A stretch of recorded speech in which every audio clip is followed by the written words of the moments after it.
हमारा जो मसल्स का जो मास होता है, जो वेट होता है, जो लेंथ होती है मसल्स की, वो कम होने लगती है। उसका जो मास होता है वो कम होने लगता है और मसल्स जो हैं वो कमज़ोर हो जाती हैं, श्रिंक हो जाती हैं।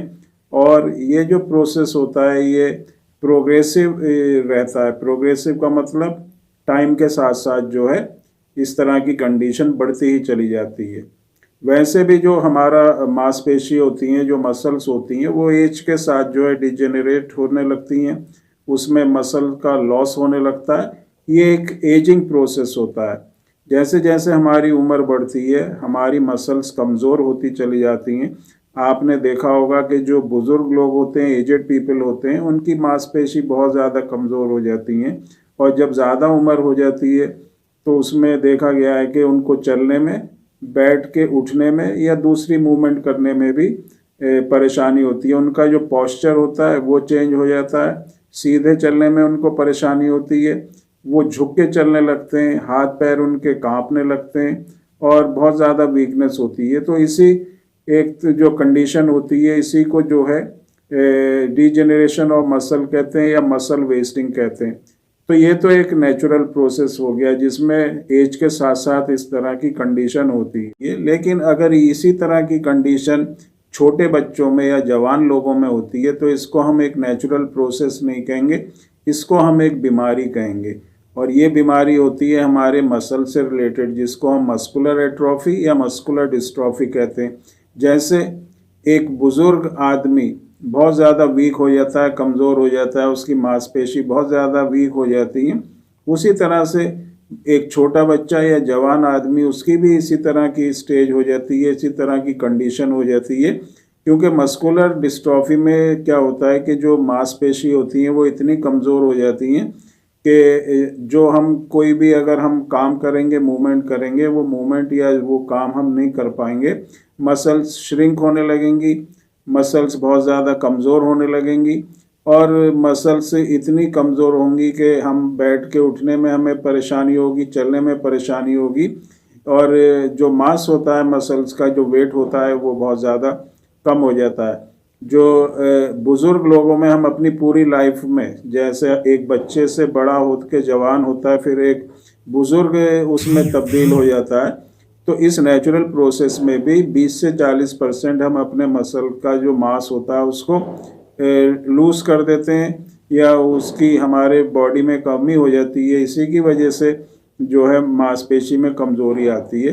और जब यही चीज़ जो है जो यंग पीपल होते हैं या जो बच्चे होते हैं उनमें होने लगती है तो ये फिर एक बीमारी होती है। और इस बीमारी में जैसे मैंने बताया, इसी को मस्कुलर डिस्ट्रॉफी कहते हैं।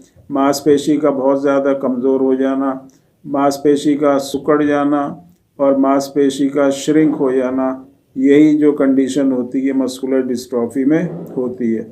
अब जो मस्कुलर डिस्ट्रॉफी क्योंकि एक डिसऑर्डर है, एक बीमारी है, तो इसका भी कॉज होता है। इसका जो कॉज होता है वो जीन, क्योंकि इसको जेनेटिक प्रॉब्लम माना जाता है। इसको माना जाता है कि हमारे जो जीन में जो डिस्ट्रोफिन जीन होती है और जो प्रोटीन बनाती है, जिसको हम डिस्ट्रोफिन प्रोटीन कहते हैं, उसमें किसी तरह का अगर कोई चेंज होता है तो उसी से बीमारी होती है।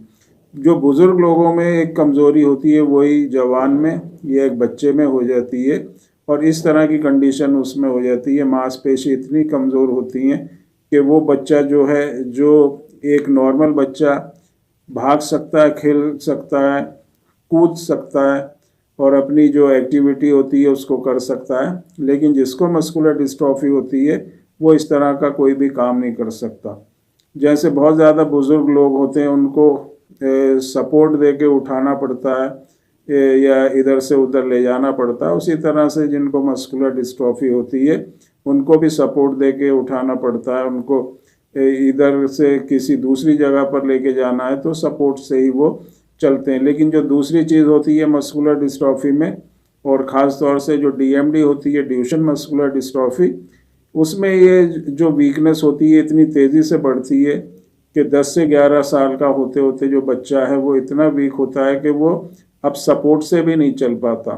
सपोर्ट अगर आप उसको देंगे तो उससे भी उसको चलना मुश्किल हो जाता है। एक तरह से पूरा वो बेड के ऊपर आ जाता है, व्हील चेयर के ऊपर आ जाता है।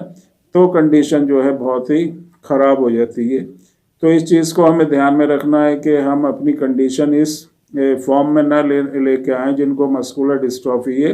कंडीशन को स्टेबल बना के रखना है, उसको आगे बढ़ने नहीं देना है।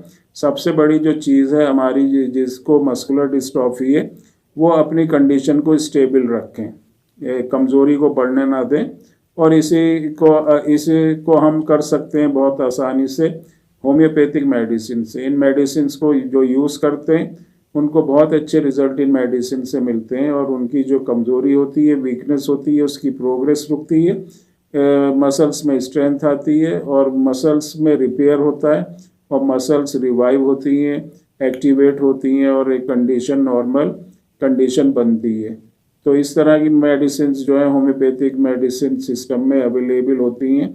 तो आप अगर किसी को भी मस्कुलर डिस्ट्रॉफी है, मस्कुलर एट्रोफी है, किसी भी तरह की मस्कुलर डिस्ट्रॉफी है, तो आप जो है व्हाट्सएप नंबर पे जो कि डिस्क्रिप्शन बॉक्स में दिया गया है उस पर एक बार कांटेक्ट आप ज़रूर करें।